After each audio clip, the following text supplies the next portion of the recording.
Se conocen nuevos nombres de colombianos mencionados en la investigación periodística Los Papeles de Panamá.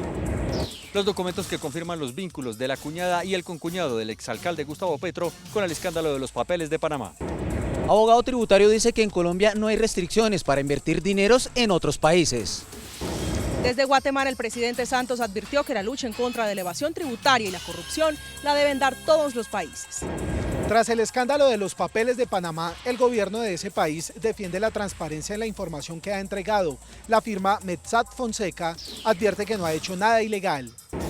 Enfática defensa de su gestión en la venta de Isagen hizo esta noche ante la plenaria del Senado el ministro de Hacienda, Mauricio Cárdenas. General en retiro Miguel Maza Márquez se declara perseguido por aquellos a quienes persiguió cuando fue director del DAS. Durante audiencia pública en el Congreso denuncian incrementos de hasta el 400% en el pago del predial en Bogotá. 5 años de sanción a barras bravas de Millonarios por estragos en Manizales. Una autoridad en diseño interior y uno de los países líderes en crecimiento económico verde, Dinamarca, se toma el centro comercial andino con la Semana Danesa. Al final de la emisión, desde aquí los espero. Buenas noches. Estos son nuestros secretos de hoy. 1. Los papeles de Panamá. ¿Cuánta plata tienen los colombianos en ese país? 2. Los magistrados de la Corte y la Jurisdicción Especial para la Paz. Sí, pero no. 3. El fastidioso antiinmigrante Donald Trump está casado hace más de 10 años con una inmigrante. Conózcanla, es yugoslava. 1, 2 y 3 al cierre.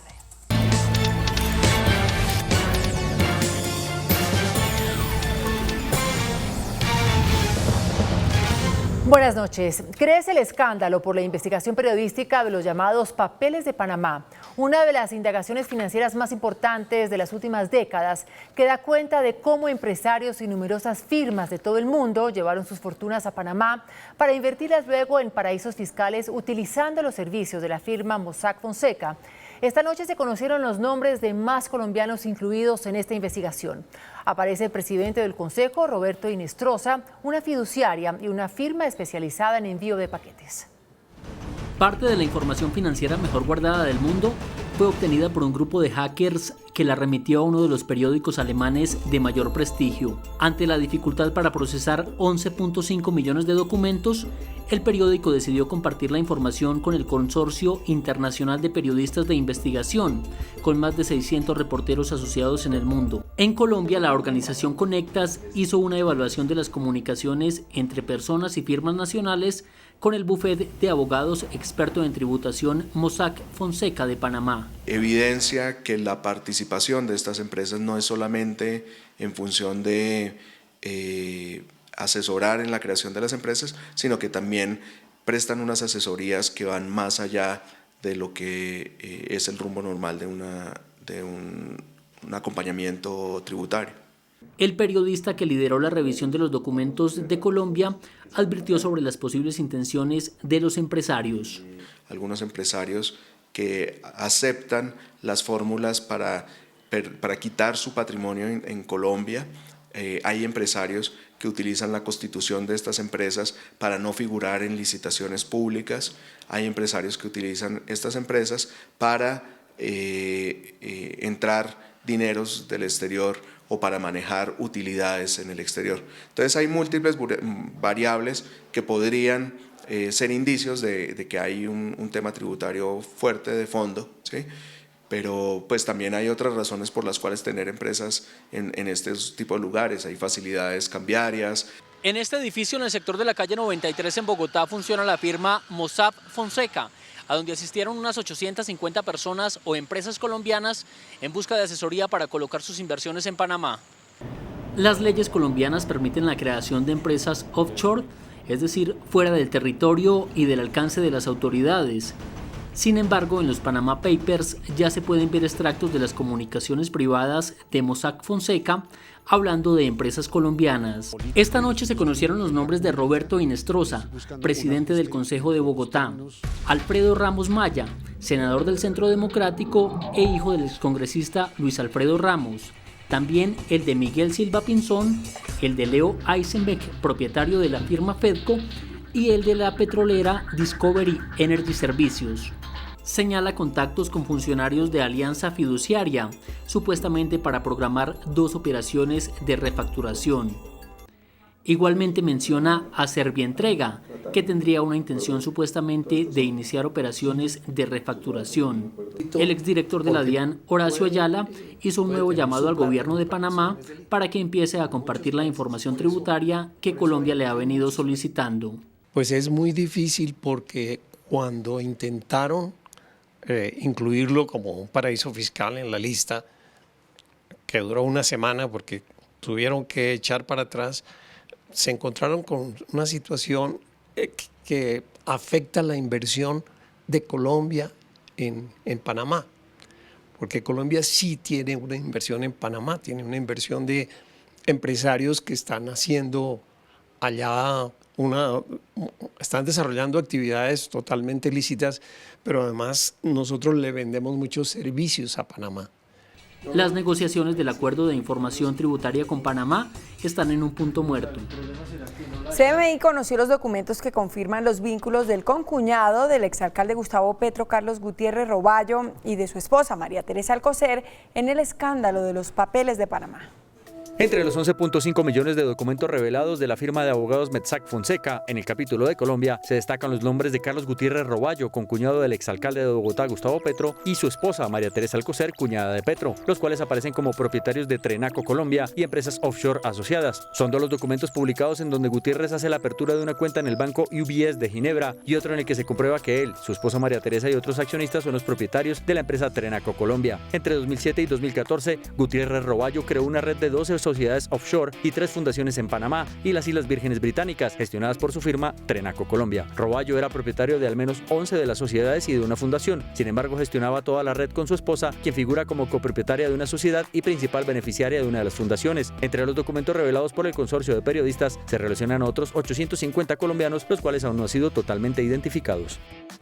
El abogado tributarista Santiago Pardo advirtió que es legal hacer inversiones en el extranjero siempre y cuando se reporten en Colombia, tras defender las inversiones en Panamá de su cliente, el empresario Alberto Ríos Velilla.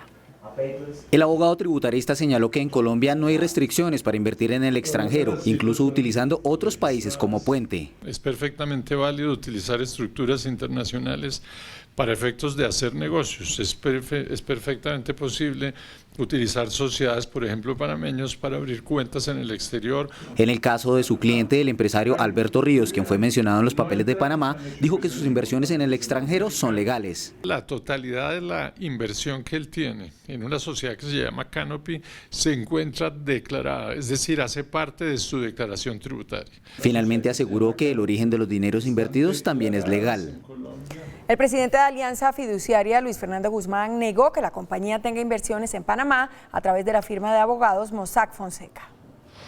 El actual presidente de Alianza Fiduciaria en Colombia dijo que su firma nunca realizó ningún tipo de inversión para crear una sociedad en Panamá a través de Mossack Fonseca. Dijo que las únicas operaciones en ese país se realizaron a través de su filial en Panamá. Alianza Fiduciaria S.A. es una sociedad de servicios financieros y realiza negocios fiduciarios en Panamá a través de su filial Alianza Fiduciaria Panamá S.A. Asegura que esta operación a través de su filial es legal. Esta filial fue debidamente autorizada para funcionar en ese país por la Superintendencia de Bancos de Panamá y la Superintendencia Financiera de Colombia. Alianza Fiduciaria fue mencionada entre las compañías con inversiones en ese país. El presidente de la compañía dijo que está dispuesto a demostrar ante las autoridades que no hubo dichas inversiones.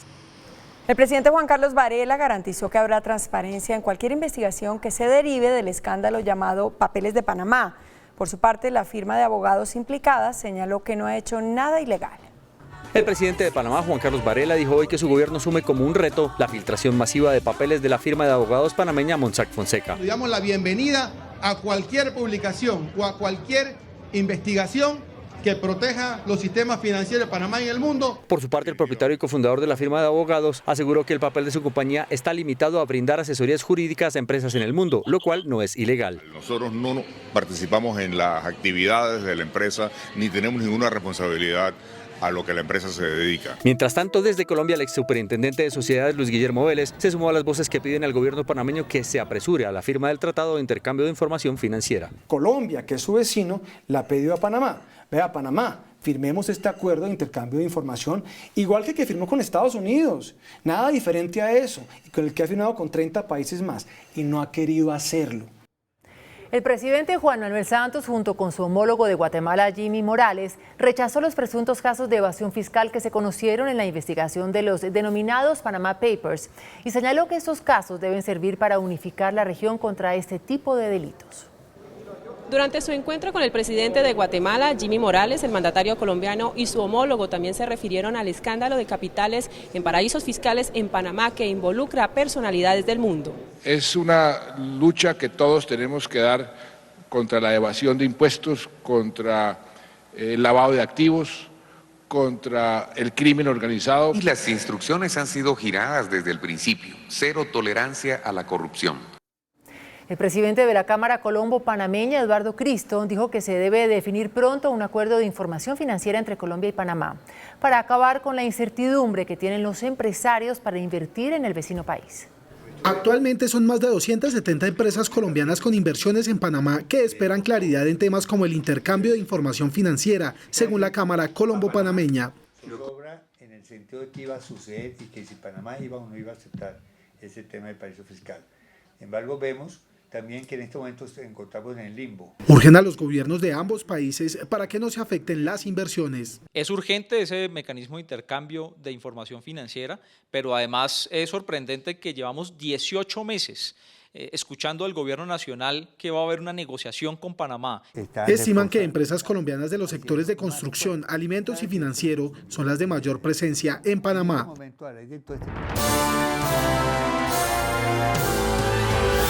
En una entrevista exclusiva con la televisión cubana, el líder de las FARC, Rodrigo Londoño alias Timochenko, aseguró que sería una actitud suicida de las FARC no cumplir con los acuerdos que se firmen con el gobierno.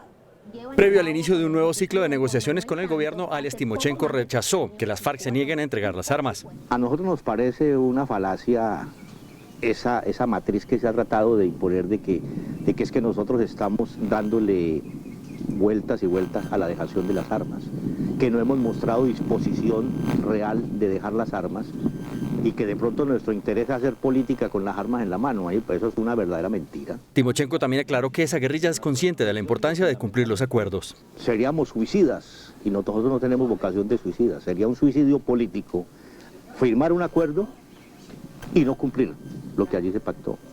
Sería un suicidio político acordar incorporarnos a la vida legal con las normas que tiene el establecimiento y tener las armas ahí. El líder de esa guerrilla también aseguró que falta poco por resolver. Las cosas que nos faltan acordar, que nos faltan conciliar, que nos faltan consensuar, no son muchas. El nuevo ciclo de negociación comenzará en La Habana este jueves. El general en retiro, Miguel Alfredo Maza Márquez, se defendió de las acusaciones en su contra ante la Corte Suprema de Justicia. En el juicio por la muerte del candidato liberal Luis Carlos Galán se declaró víctima de a quienes persiguió. El exdirector del DAS se defendió de las acusaciones en su contra por la muerte del candidato presidencial Luis Carlos Galán. El paramilitarismo de primera generación y prácticamente lo destruimos. Entonces, ¿cómo se viene ahora a decir con base en conjeturas de Ernesto Báez, de cantidad de personas de malos antecedentes, que nosotros fuimos los que patrocinamos eso? Ante la captura de Héctor Ernesto Muñoz, alias La Bruja, considerado testigo clave en el proceso, la defensa de Galán aseguró que tiene mucho que confesar. Esperamos que esas pruebas sean valoradas con toda objetividad, como corresponde el máximo Tribunal de Justicia de Colombia, y se emita un fallo condenatorio. Maza Márquez indicó que desmentirá las pruebas en su contra. La Fiscalía capturó a 11 personas implicadas en un millonario desfalco al Consejo Seccional de la Judicatura de Barranquilla. Luis González, director de Fiscalías Seccionales, señaló que las investigaciones colocaron al descubierto que en la nómina figuraban personas que no laboraban en los juzgados de descongestión. Estas personas, desde el año 2014, aparentemente se apropiaron ilegalmente de por lo menos 90 millones de pesos. El Ministerio de Educación anunció que los niveles de educación primaria, secundaria y media superaron las metas de mejoramiento de la calidad de la educación.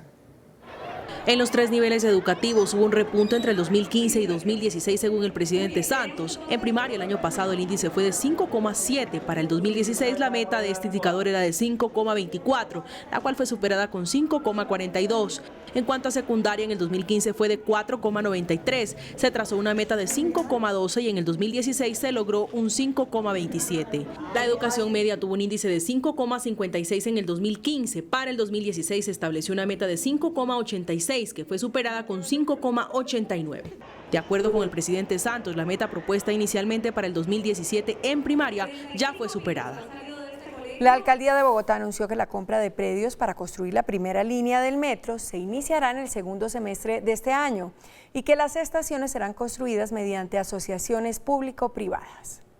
Estaciones en edificios comerciales conectadas con puentes a la línea central y que generen renovación urbana serán el eje del metro que proyecta construir el alcalde Enrique Peñalosa. Toda la estación realmente donde la gente sube por las escaleras mecánicas, etcétera, está dentro de un edificio que básicamente es un centro comercial que debería ser muy atractivo para unos inversionistas privados. Se mantendrá el trazado, pero ahora irá en el norte por la avenida Caracas. También se integrará con Transmilenio. En este año vamos a avanzar, por ejemplo, en la adquisición de predios. En total se tienen 13.7 billones de pesos para el metro, que será licitado en el 2017. La gerencia del proyecto Metro aseguró que los diseños de las nuevas estaciones podrían tardar un año. La empresa de acueducto de Bogotá informó que durante 30 horas más de 740.000 personas tendrán restricción en el servicio en Bogotá por un arreglo en una red matriz. La suspensión afectará a 38 barrios de la localidad de Suba desde las 10 de la mañana de este martes hasta la tarde del miércoles 6 de abril. El sector que no tendrá el servicio temporalmente está comprendido entre las calles 116 a 170 y entre las carreras 88 y 163. En esta zona se encuentran ubicados barrios como Rincón de Suba, Aures y Villa Elisa. Los gobernadores del país le propondrán al presidente Juan Manuel Santos que le entregue a las regiones el monopolio de la producción y comercialización de la marihuana para uso medicinal.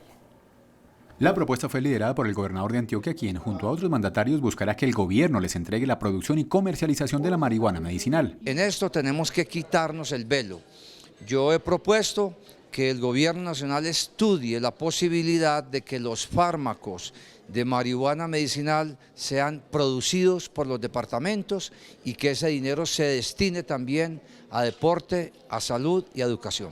Los gobernadores aseguran que con este monopolio se podrían conseguir importantes recursos para los entes territoriales. De otra parte, durante la reunión de gobernadores se concretó la propuesta para que los departamentos mantengan el monopolio del tributo de licores que se discutirá en el proyecto de ley que inicia su trámite en el Congreso. El ministro de Hacienda, Mauricio Cárdenas, enfrentó esta noche un debate de moción de censura promovido por el uribismo y aseguró que desde el gobierno de Uribe se planeó la venta de Isagen, lo que ahora le critica al Centro Democrático. El debate de moción de censura contra el ministro de Hacienda, Mauricio Cárdenas, fue convocado por el uribismo con el apoyo del Polo Democrático y de algunos senadores de todos los partidos que critican la venta de Isagen. El ministro Cárdenas respondió a los críticos mostrando documentos según los cuales, desde el año 2004 y hasta el año 2010, en la administración de Álvaro Uribe, se planeó la venta de Isagen. Se culminará el proceso de venta de Isagen para cumplir con lo presupuestado en el Plan Financiero de 2010. Se dejará en operación el Fondo de Infraestructura Colombia. Esto se dijo el 13 de marzo de 2010. Las fuerzas políticas alrededor de la moción de censura contra el ministro de Hacienda están así. En contra de la moción, el Partido Liberal, el Partido Conservador, el Partido de la U y Opción Ciudadana. Nosotros no vamos a ser tan caídos del zarzo de tumbarle un ministro al presidente Santos. No, mientras seamos parte de la unidad nacional. Yo no sé qué va a pasar mañana o pasó mañana. Pues claro que nosotros tenemos diferencias y divergencias. Y hay muchas cosas en las que no estamos. Y ojalá ustedes escucharan lo que se habla en nuestra Junta de Parlamentarios. Ojalá especialmente que lo escuchara el gobierno, por cierto. A favor de la moción, el Centro Democrático, el Polo Democrático y disidentes de algunos partidos. Yo no soy un genio, pero no soy un tonto. Aquí hubo un torcido. Tengo la íntima convicción de aquí que hubo un torcido. Que lo puedan y lo quieran demostrar o no las autoridades respectivas, yo no sé. Yo cumplo con mi deber de senador de la República de hacer un debate de control político en el que de manera minuciosa estoy diciendo cosas que son de extrema gravedad y que en otro país ya dentro de 5 minutos tendría que renunciar el ministro Cárdenas. La moción de censura será votada el martes de la próxima semana, con pocas posibilidades de que sea derrotado el ministro de Hacienda. Aumentos de hasta un 400% en el impuesto predial en Bogotá se denunciaron durante la socialización de un proyecto de ley que pretende ponerle un tope a la tarifa de este tributo en la capital del país. En medio de la audiencia pública, los denunciantes afirmaron que tendrán que hacer préstamos para pagar este tributo exagerado. El avalúo de mi casa, el año pasado lo aumentaron a 400 millones. Eso incrementa el predial en 3 millones o 4 de un año a otro. Tienes que llegar a pensar o en sacar un crédito para pagar la universidad de tu hijo o en sacar un crédito para pagar el impuesto. La directora de Catastro aseguró que los predios han sido evaluados minuciosamente. En general a veces suben los barrios enteros por distintas razones y eso hace que aunque las personas no hayan puesto su predio en el mercado, sí valga más. El proyecto que pasa a segundo debate en la Cámara pretende ponerle un tope a estos cobros exagerados. Lo que estamos diciendo es que el valor que se cobre, la base gravable para sacar la tarifa y el pago del impuesto predial no sea sobre el 100%, sino sobre el 70%, que no supere el 70% del valor comercial del predio. Hasta el próximo 15 de abril tendrán descuento del 10% quienes paguen el impuesto predial. La ministra encargada de Minas, María Lorena Gutiérrez, sostuvo que el gobierno no es partidario de aumentar las tarifas de energía. La agremiación que representa las termoeléctricas del país insiste en incrementar el precio de escasez, que actualmente está en 400 pesos. Dicho precio es el techo máximo que se le puede cobrar a los usuarios, es decir, un aumento elevaría las tarifas de energía. La solicitud se da ante las pérdidas financieras de las termo. Sin embargo, el gobierno no es partidario. Tenemos que lograr un balance en que no se suba el precio de la energía para los consumidores, pero que sí logremos solucionar el tema financiero de las termo. Asu Energía, que representa a las grandes empresas, rechaza la propuesta de un incremento al afirmar que hay una carga insostenible sobre la demanda. Ahora pretenden no solamente prorrogarlo, sino aumentarlo aún más. Nosotros rechazamos cualquiera de esos tipos de medidas. El ahorro de energía alcanzó el 7,28%. El índice de capitalización de la bolsa, que mide el comportamiento de las 20 principales acciones, cerró al alza. La capitalización de la Bolsa de Valores de Colombia subió 0,30% a 1.337 puntos. La acción de Odinsa fue la que más subió, con una valorización de 5,45% a 8.700 pesos. La acción de Pacific fue la que más cayó, con una pérdida de 31,76% a 2.310 pesos. La acción más transada de la jornada fue la de Ecopetrol, al movilizar más de 14.000 millones de pesos. El precio del dólar también cerró al alza. Indicadores económicos del día en CME. La tasa representativa del mercado que regirá para mañana martes será de 3.066 pesos con 94 centavos. Los profesionales del cambio compran la divisa en 2.950 pesos y la venden en 2.980 pesos. Un euro cuesta 3.489 pesos. La libra de café en Nueva York se cotizó a $1.24. El azúcar se transó en 14,64 centavos de dólar la libra. El barril de petróleo WTI se cotizó en $35,48. Una acción de Ecopetrol cuesta 1.290 pesos. Show Canino, exhibición de diseño interior y muestras gastronómicas hacen parte de la Semana Danesa en el Centro Comercial Andino. Después de comerciales, desde aquí los espero. Hola, muy buenas noches. Hoy los saludo desde el Centro Comercial Andino, que se ha vestido de rojo para celebrar la Semana Danesa, una iniciativa con la cual la Embajada del Reino de Dinamarca quiere que los colombianos conozcamos más de este país nórdico. Miembro de la Unión Europea, Dinamarca es un país escandinavo y nórdico y se dice que es la nación menos corrupta del mundo y, según estudios, el país donde los habitantes son más felices. Un pedacito de esta tierra prometida llega al Centro Comercial Andino con la Semana Danesa. Tenemos mucho de conocimiento, cultura Dinamarca, se puede buscar información sobre los vikingos, de dónde venimos, cómo está Dinamarca, que somos los países, el pueblo más feliz del mundo. El diseño danés, internacionalmente conocido por su modernismo y líneas limpias y muy minimalistas, tiene una pequeña muestra aquí.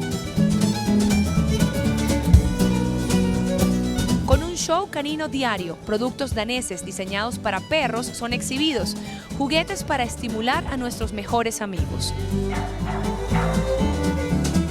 Y Y con una muestra de Lego, firma insignia de este país, los más pequeños se divierten construyendo. Degustaciones de su gastronomía completan la programación que se extiende hasta el 10 de abril. En algunos lugares del país ya comenzó la temporada de lluvias, que en algunos casos viene acompañada de problemas para la salud relacionados con los pulmones. Por eso es importante que tengan en cuenta algunos cuidados, más allá de llevar una sombrilla con usted. En época de frío y lluvias, las enfermedades respiratorias se incrementan hasta en un 25% con respecto a los meses del año en donde las temperaturas son más altas. Los virus respiratorios tienen ciclos naturales que son más frecuentes en épocas de invierno y en épocas de frío. Para evitar enfermedades respiratorias en épocas de lluvia, tenga en cuenta. Aislarse de las personas que están agudamente enfermas. Aislarse quiere decir más de 2 metros de distancia entre la persona afectada y la otra persona para que las goticas de saliva, las secreciones respiratorias no la infecten al otro individuo. Protección. La persona que es alérgica al frío, que es sensible a los cambios de temperatura, debe evitar cambios bruscos de temperatura, uso de aires acondicionados y por ende cuidarse cuando sale de un ambiente a otro ambiente de temperatura diferente. Quedarse en la casa, no exponerse al frío, aislarse para no contaminar a otras personas, comer bien e hidratarse. Esta es otra noticia del entretenimiento. Esperanza Gómez, una de las actrices de cine para adultos más reconocida y polémica del país, se retiraría de esta industria, según lo publicó el portal de noticias Quién y Qué. La razón obedecería a temas económicos, pues no estaría conforme con el porcentaje de ganancia por sus videos, pese a que estos son de los más populares y vistos en internet.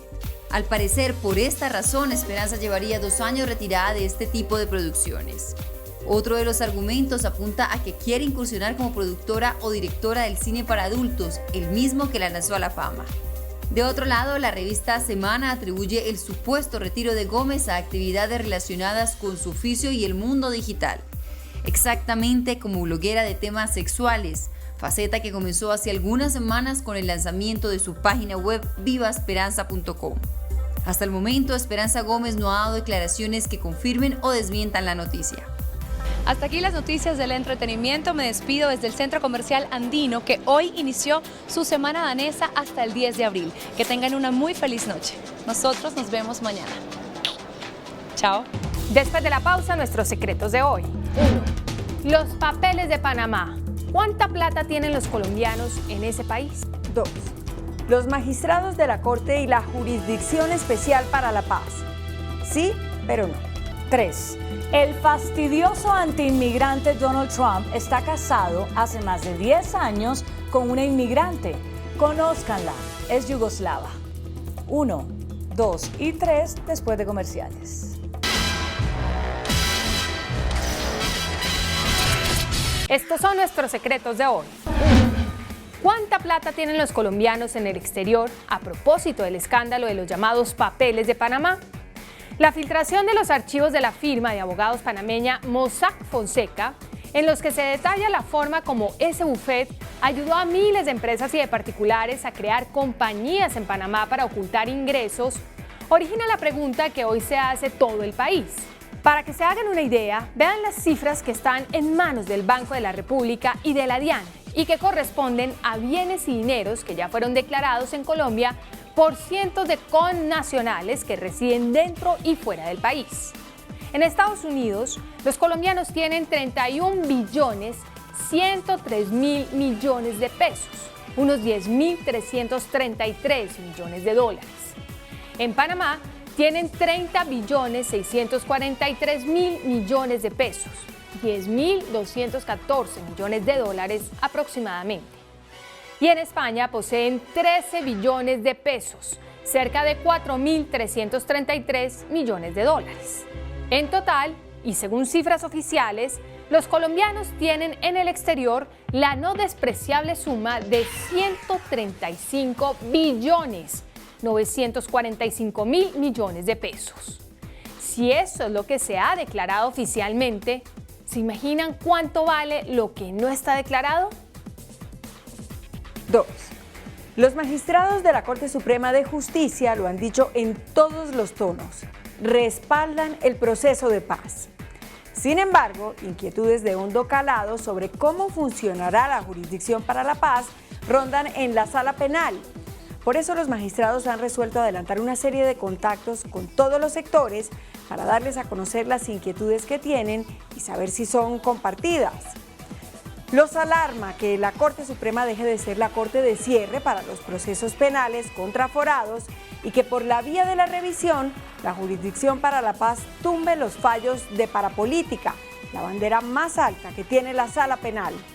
La misma preocupación tienen para los procesos de FARC política y los fallos contra miembros de la fuerza pública. También están inquietos por futuros choques de trenes, dado que ambos tribunales tendrían competencias para asumir procesos en el marco del conflicto y podría ocurrir que mientras un tribunal absuelve, el otro condena. Cabe la pregunta, ¿qué tribunal estaría por encima del otro? Esto sin contar con la tutela, a través de la cual también se podrían provocar choques de trenes entre las dos jurisdicciones.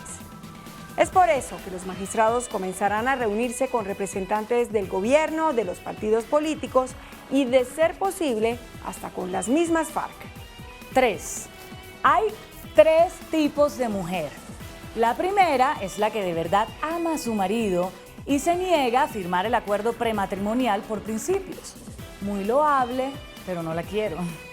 La segunda es la que lo tiene todo calculado y solo quiere sacar tajada del idiota con el que va a casarse. La tercera es la que se conforma y lo acepta porque prefiere dar el pelotazo rápido. Según la revista XL semanal del diario ABC de Madrid, estas palabras fueron pronunciadas por Donald Trump, precandidato republicano a la Casa Blanca. Melania, su actual tercera esposa, se conformó y firmó. Trump asegura que el contrato prenupcial ha hecho su matrimonio más sólido. Se casaron en 2005 y siguen juntos, cuando pocos apostaban por ello. Trump está haciendo una campaña virulenta con 2 argumentos: el odio al inmigrante y el segundo, una misoginia u odio a las mujeres. Virulenta. ¿Y quién lo creyera? Su mujer es inmigrante yugoslava. Melania nació en 1970. Empezó a estudiar arquitectura, pero dejó los libros por las pasarelas. Firmó un acuerdo prematrimonial, pero con contraprestaciones. El anillo vale $2 millones. Melania hace alarde en las redes sociales de sus mansiones en el mundo. A pesar de los ataques de Trump contra los inmigrantes, Melania no es la única extranjera en su vida. Su madre fue una inmigrante escocesa y su primera mujer, Ivana, también fue modelo y nació en la desaparecida Checoslovaquia. Parece, pues, que la costumbre de los políticos de decir mentiras tiene su bastión en los Estados Unidos. Hasta mañana, que descanse.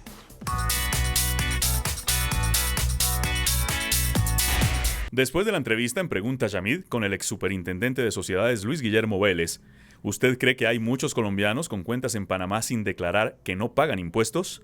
Sí, 92%. No, 8%. Hasta aquí las noticias. Gracias y buenas noches. Nos vemos mañana, como siempre, en CMI La Noticia.